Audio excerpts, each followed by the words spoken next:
Are you confused by the present tense? You're not alone. Lots of people get confused in English with the different tenses. I will show you the difference between the present simple and the present continuous, how to conjugate the two of them, when to put them and how to put them into a sentence, and I've also made a small quiz for you to test your own capabilities. Let's start at the beginning. So, the present tense. This is the present simple. This is the one we use the most, and it is really simple, hence the name. So all you need is a subject. Now here we've stayed with the pronouns because that's what we've been working on, and the verb. Now remember how I said third person singular. Now if you haven't watched any of my other posts, do watch the one on pronouns and what is a third person singular. It is really important. Once you know that, you'll never get it wrong again. Now, third person is he, she, or it.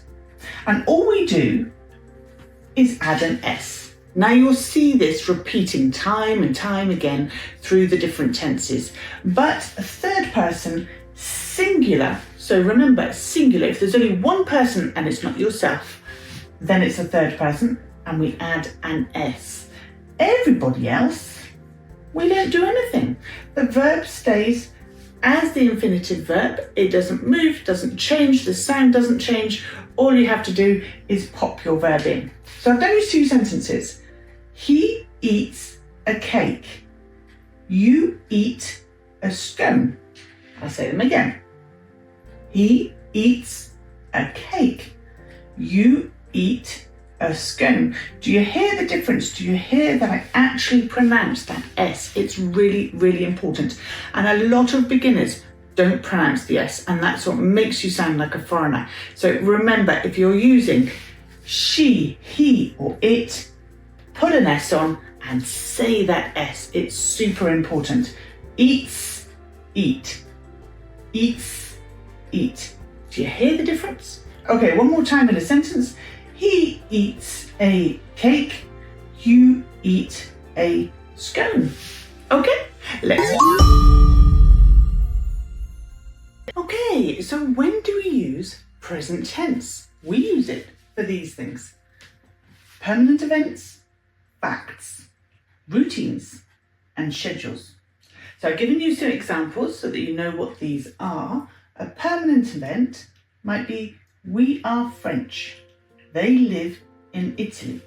Now, there's a lot of confusion over temporary and permanent because, the border is a little bit vague.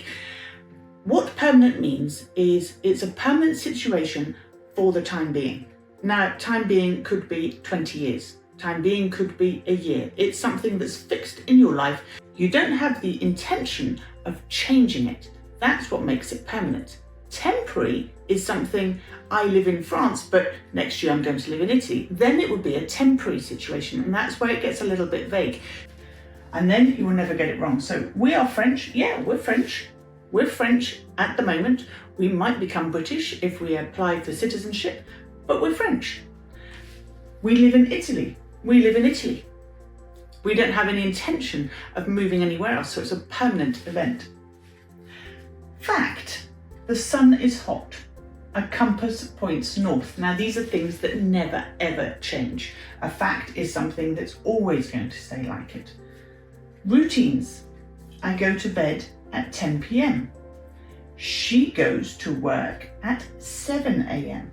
So both of these things is a routine. It's something that I do every single day. A schedule: he starts lessons at 9. The train leaves at 4 p.m. Now, these are things that have been scheduled. They've been booked. They're already going to happen.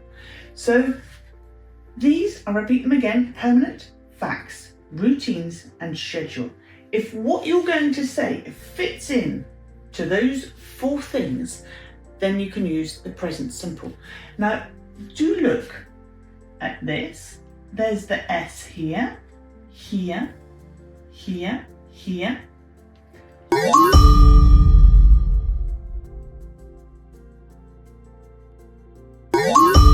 The present continuous. The present continuous has a really long name and it sounds really complicated. It's not. It just means something that you're doing right now, right at this moment. So at this moment, I am talking. You are listening. I am standing. You are watching. That's all it means. So how do we do it in English? There is a main rule, and the main rule is you add ing. And sometimes you might hear the ing rule. It's the same thing. So all you have to do is add ing to your verb. So here we have the verb sleep, and we've added ing. Here's the verb walk, then we add ing. Drink, ing. Watch, ing. So it becomes sleep, sleeping. Walk, walking. Drink, drinking. Watch, watching. Simple, huh? It really is. But there are a few rules that change everything. Now, it doesn't matter for these rules how it sounds when you're actually speaking the language. Nobody can tell what it is what you're doing in your head. Are you adding those letters? Are you taking them away? So don't worry about it. But here, when you're writing them down, these change. So if it finishes with an E, we take away that E and we add the ing. That's all we do. We take away the I. Why do we do this? Because this sound and this sound are very, very similar. So if you were to put them together in English vocabulary, then it would make a different sound. And we don't want that. We want the sound to be the same. We want when you say come, for it to be coming. We want it to sound like the original verb. So here's another one. Dance, dancing. Leave, leaving. See, the sound is exactly the same. Write, writing. You don't hear that the E isn't there. It's just replaced by ing. Now this one is a little more complicated and a lot of people get stuck on it. There's no need. Again, when you're saying these words, it makes no difference. You can't hear the second consonant in the word. But when you're writing it down, if you have CVC, just remember that. It sounds complicated. I promise you, it's not complicated. All it is, C is for consonant, V is for vowel. So if your word finishes in CVC, so a consonant, vowel, consonant, you add a second consonant. Now your head is exploding at the moment, going, what is she talking about? Just bear with me and I'll show you. Hit becomes hitting. Now, because we have a consonant, a vowel, and a consonant, we add a second consonant. So it becomes a hit, in. Now, why do we do this? It's so that the sound here sounds more pronounced. So when we're talking, it doesn't get lost in the pronunciation. So stop becomes stopping. If we had stop, stopping, it would be difficult to pronounce, first of all. Your mouth wouldn't be able to pronounce the sound strongly enough. And secondly, to hear it, it sounds totally different. Listen, if I don't put that P there, if I say stop, stopping, you can't say the P and the I together. But if you add a P, you can say stop, ping. That sounds completely different, doesn't it? And that's why we put it in there. There you go. So now you know why we do it. All you have to remember is there a consonant, vowel, consonant? As soon as you have that, you put in the second. So swim becomes swimming. Run. The verb becomes running. Plan. Planning. See, it just changes the pronunciation for when we're saying that continuous part.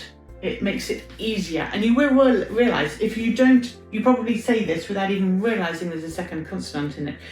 If you do know that there's a consonant, now you know why there's a consonant. And if you forget to write it, it doesn't really matter. It will come because you'll realise that you're actually saying two N's or two P's or two T's. so it makes it a lot easier. When you hear it, if you were to hear sitting, you might think, okay, well that's written like that. But you try saying that word. It doesn't say sitting. It says sit-in. You can't get that T in there. Sit-ting. Now we can hear that T. Sit-sing. Sitting. Sitting. There's definitely a T in the middle of that word. So there you have it, the present continuous. ing, the rule is when you're doing something right now, right at the moment when I'm speaking, and then you add ing. So I'll go through these again. Add the ing to regular verbs. Sleeping, walking, drinking, watching. If it has an E, you take away the E and you add ing. Writing, coming, dancing, leaving. If it ends with a consonant, vowel, consonant, we add a second consonant and the ing. Hitting, stopping, running, planning, swimming, and then we have sitting. I hope that makes it clearer for you. Let's go on to how you can use it in a sentence.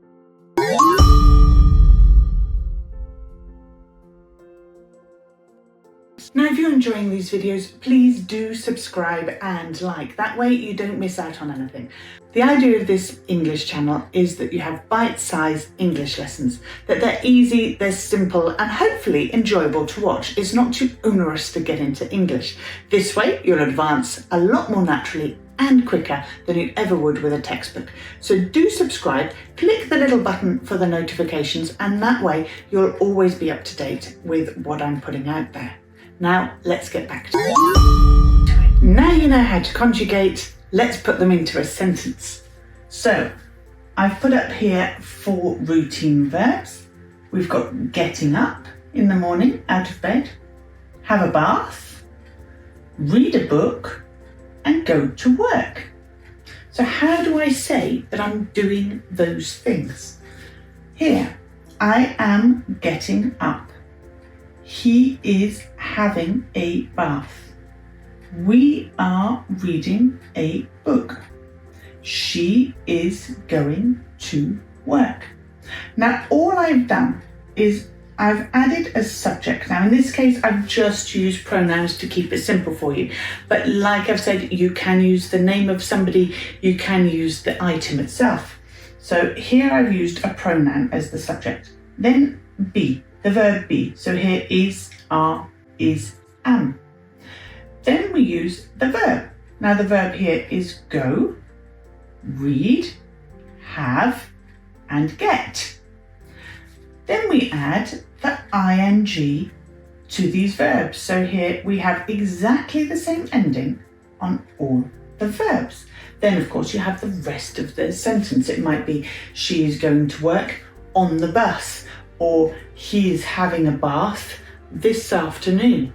So you can add a little bit extra to your sentence, but these sentences work perfectly okay by themselves. All you have to remember is to put that ing onto the end of your verb, and always remember that you've got to have be in your sentence. A lot of people forget because they think, well, I have a verb here.